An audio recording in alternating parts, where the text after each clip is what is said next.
काय लोकांच्या घेऊन बसली का तू? लोक कुठं होते तेव्हा तू 4 वाजता उठून रक्ताचं पाणी करत होती?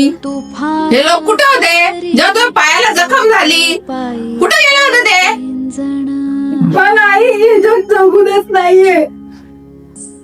मग तू जगाला सांग की तू मराठमोळी मुलगी आहेस. लोकांना दाखवून दे तू कोणासमोर वाकायला नाही तर लोकांना झुकवायला या जन्मात आलेली. ज्या दिवशी तू स्वतःच्या ध्येयावर घाव घालशील ना त्या दिवशी हेच लोक तुझ्या आदर सन्मानाने तुझं स्वागत करतील. लक्षात ठेव तू फक्त माझी मुलगी नाहीस तर तू माझा अभिमान आहे. माझ्या अभिमानाची मान खाली झुकलेली चालणार नाही.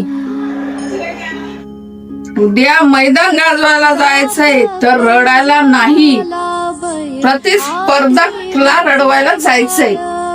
तर मग जाऊ आई उद्या मैदान गाजवायला. चल.